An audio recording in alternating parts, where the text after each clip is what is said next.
di tengah krisis ini kesetiakawanan sosial sebuah bangsa besar bernama Indonesia itu diuji. Budaya kita kemudian yang budaya otentik, budaya asli, kemudian semakin tenggelam. Demokrasi ini adalah anak pungut. Silakan baca lagi gagasan Bung Karno dalam risalah. Politik sekali lagi penting, tapi memperbaiki bangsa ini jauh lebih penting.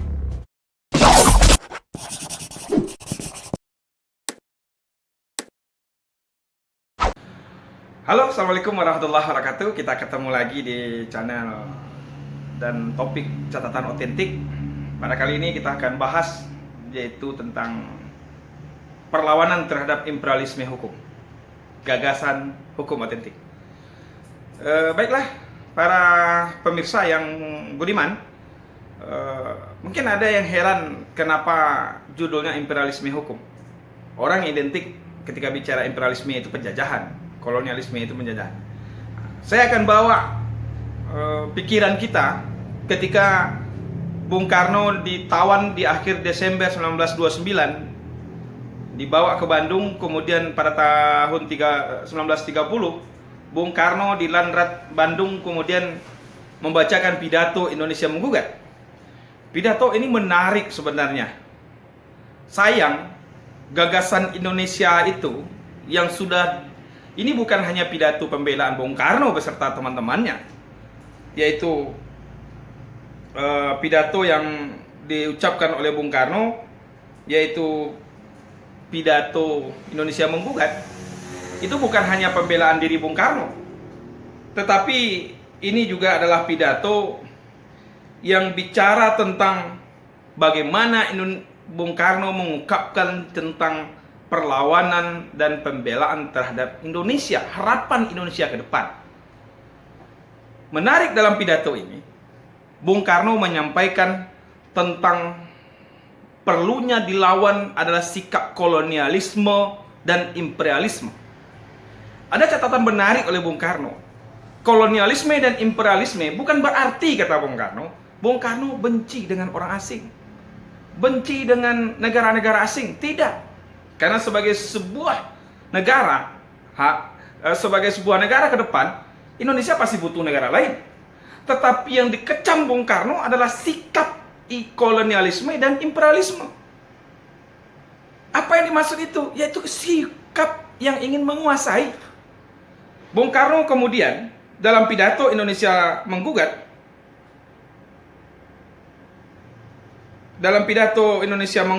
yang referensinya lebih kurang 60 bacaan yang dikutip oleh Bung Karno, seperti Sutyatsen, Mazzini, Sarojini, Naidu, Mustafa Kamil. Di kalangan ekonomi ada Rudolf Hilferding, dan kemudian ada termasuk beberapa tokoh yang lain, dan tidak ketinggalan Multatuli juga dikutip dalam pidato-pidato Bung Karno.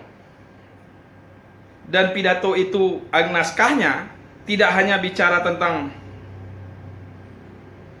walaupun dia teoritis, tapi menjelaskan pokok persoalan, yaitu kapitalisme dan imperialisme. Ini yang harus dilawan, kata Bung Karno. Nah, kita akan simak sedikit. Saya akan bacakan kutipan intisari dari pidato Bung Karno. Bung Karno mendefinisikan imperialisme sebagai nafsu atau sistem yang menguasai atau mempengaruhi ekonomi bangsa lain atau negeri lain. Menurut beliau, imperialisme tidak hanya dijalankan dengan bedil atau meriam, tetapi juga dengan putar lidah, cara-cara halus, dan penetrasi damai. Jadi damai pun juga bisa imperialisme, kata Bung Karno. Untuk itu Bung Karno membagi imperialisme itu menjadi dua, yaitu imperialisme berdasarkan cara akumulasi keuntungan, yakni imperialisme tua, dan imperialisme modern. Imperialisme tua sebagaimana dijalankan oleh East India Company dan VOC adalah imperialisme yang ditopang dengan cara-cara akumulatif primitif berupa perampasan dan kekerasan. Sedangkan imperialisme modern yang mulai merambah Hindia Belanda di abad ke-19 dan 20 berbasiskan pada liberalisme investasi, perdagangan bebas, dan komersialisasi tanah. Soekarno juga membeberkan beberapa ciri dari imperialisme. Ada 4, kata Bung Karno. Yang pertama, imperialisme yang dibenci oleh Bung Karno adalah menjadikan Indonesia sebagai tempat pengambilan bekal hidup bagi negara lain, negara asing. Yang kedua, menjadikan Indonesia sebagai negeri tempat mengambil bekal-bekal atau bahan baku bagi pabrik-pabrik di Eropa. Ketiga, menjadikan Indonesia sebagai pasar penjualan barang-barang hasil dan berbagai industri di Eropa. Dan keempat, menjadikan Indonesia sebagai tempat atau ladang usaha bagi penanam modal asing. Modal asing, kata Bung Karno. Jadi 1930 Bung Karno udah bicara tentang modal asing, tentang Indonesia sebagai drainase, yang kemudian dikatakan oleh Bung Karno saluran untuk mengalirkan air hingga kering, kerontang. Jadi imperialisme itu menurut Bung Karno mirip drainase, mengalirkan kekayaan Indonesia sampai dikuras habis. Untuk menerapkan politik drainase itu, menurut Bung Karno, kolonial Belanda kemudian menerapkan open door politik atau politik pintu terbuka. Dengan begitu, modal partikelir bisa bebas masuk ke Indonesia. Agar modal partikelir makin tertarik, dibuatlah undang-undang, yakni Undang-Undang Agraria dan Undang-Undang Nanam Tebu. Tidak hanya itu, kata Bung Karno, infrastruktur pun digenjot. Dibangunlah jalan-jalan, pelabuhan-pelabuhan, jalan kereta api dan lain-lainnya untuk melancarkan lalu lintas tenaga barang, tenaga kerja dan kapital. Tetapi tidak dapat disangkal bahwa alat lalu lintas modern itu mengampangkan gerak modal partikelir. Tidak dapat disangkal bahwa alat lalu lintas itu menggampangkan modal itu jengkelitan di atas padang perusahaannya, membesarkan diri dan beranak pinak di mana-mana sehingga rezeki naik kocar-kacir. Karenanya, tulis Bung Karno. Artinya Bung Karno udah bicara. Bung Karno seorang visioner. Bung Karno orang yang suka baca buku. Jadi dia seorang futuristik tentang Indonesia yang dia cintai, yang berdikari, berdaulat di kaki diri sendiri, berdaulat ekonomi. Dampaknya, kata Bung Karno, kemelaratan rakyat Indonesia. Soekarno juga mengutip beberapa data statistik. Artinya, yang dibenci oleh Bung Karno adalah sikap menghisap. Ya, yang dibenci oleh Bung Karno adalah sikap menghisap. Bung Karno juga mendefinisikan kapitalisme sebagai sistem pergaulan hidup yang timbul dari cara produksi yang memisahkan kaum buruh dan alat-alat produksi. Akibatnya, nilai lebih yang dihasilkan kaum buruh tidak jatuh ke tangan kaum buruh, melainkan ke tangan kaum majikan. Ini membawa konsekuensi berentetan akumulasi kapital, lalu terjadi konsentrasi dan sentralisasi kapital. Ada pengangguran dan penciptaan tenaga kerja cadangan, dan ujung-ujungnya membuat buruh mati perlahan-lahan. Ini sementara esensi imperialisme menurut Bung Karno adalah menghisap dan mengalirkan kekayaan Indonesia ke negeri-negeri imperialis yang didukung oleh kapitalis. Menarik sebenarnya. Pada sesi ini kita akan bahas imperialisme hukum. Jadi Bung Karno sudah bicara ada cara imperialisme dengan cara halus. Tidak dengan kekesan senjata, tidak dengan meriam, tidak dengan bedil. Maka menurut saya, hari ini yang perlu kita waspadai yaitu imperialisme hukum. Orang tidak lagi menjajah dengan senjata. Yang dilakukan adalah bagaimana menjajah lewat paham-paham hukum, bahan-bahan hukum. Tanpa kita sadari, kalau kita jujur, kita terjebak. Kita belum siap.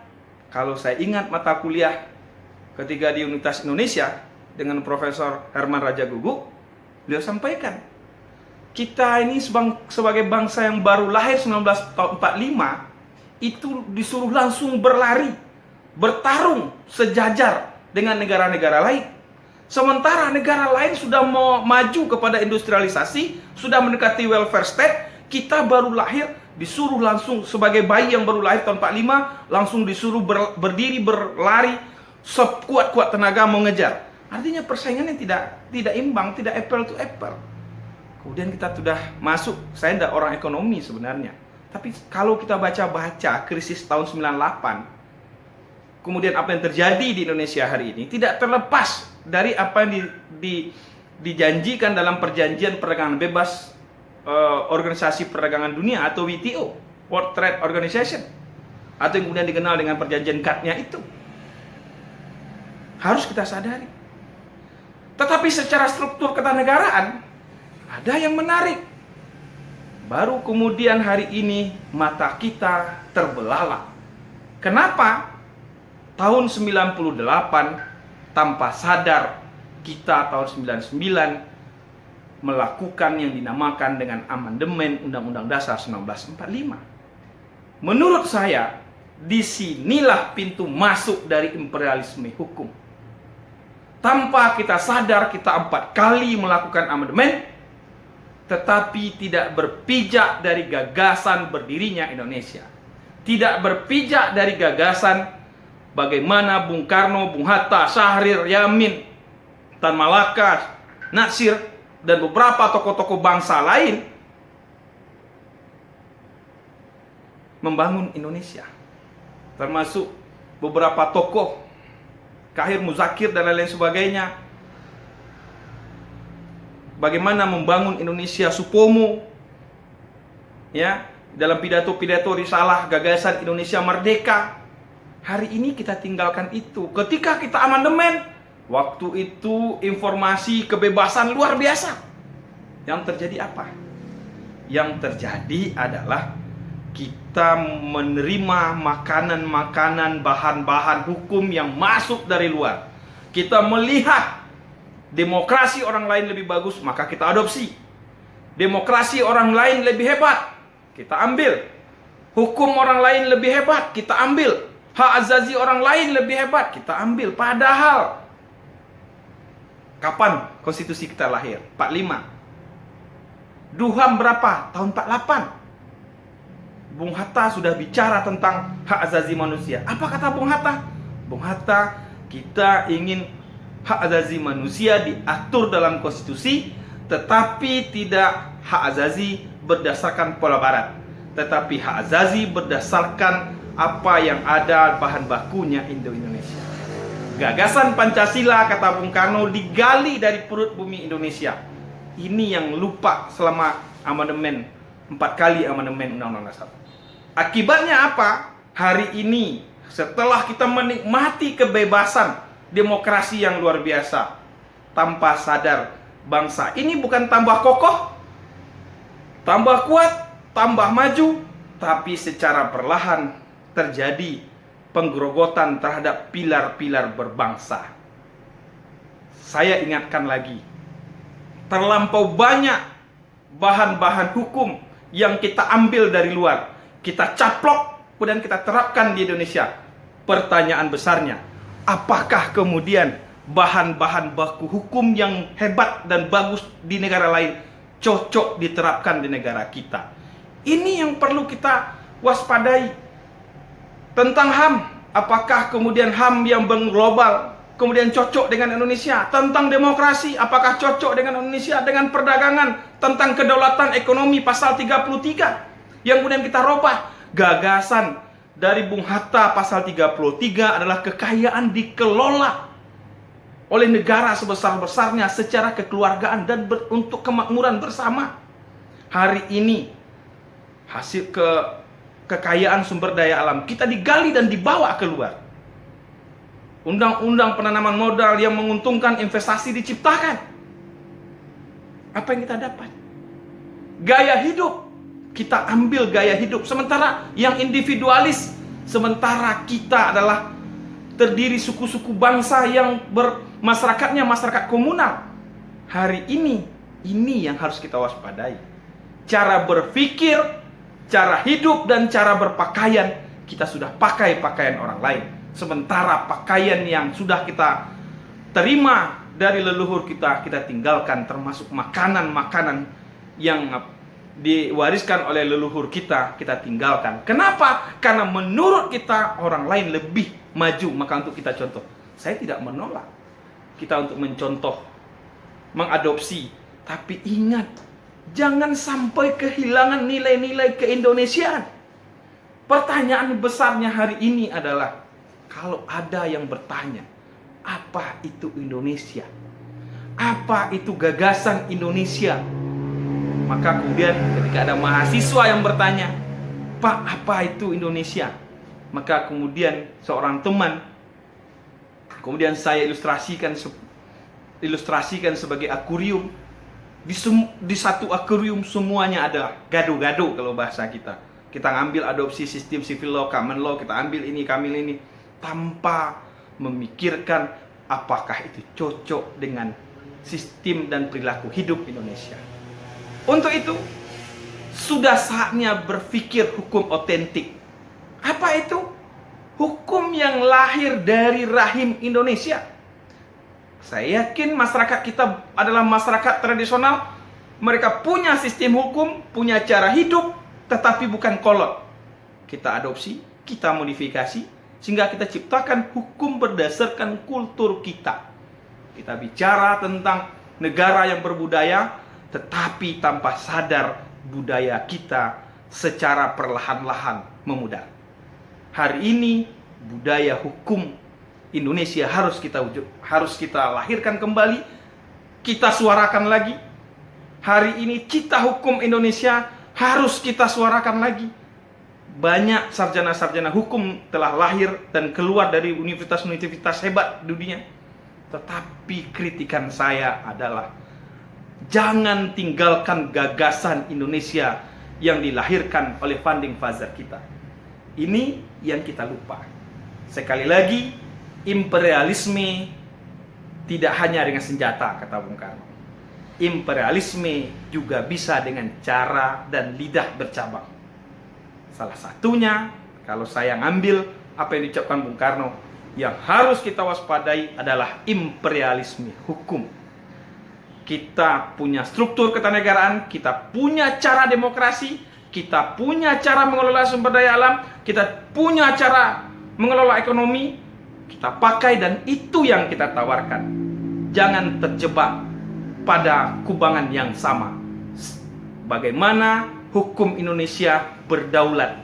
Bagaimana hukum otentik yang lahir dari rahim Ibu Pertiwi? Itulah yang menjadi karakter hukum Indonesia ke depan. Sekian, terima kasih. Assalamualaikum warahmatullahi wabarakatuh.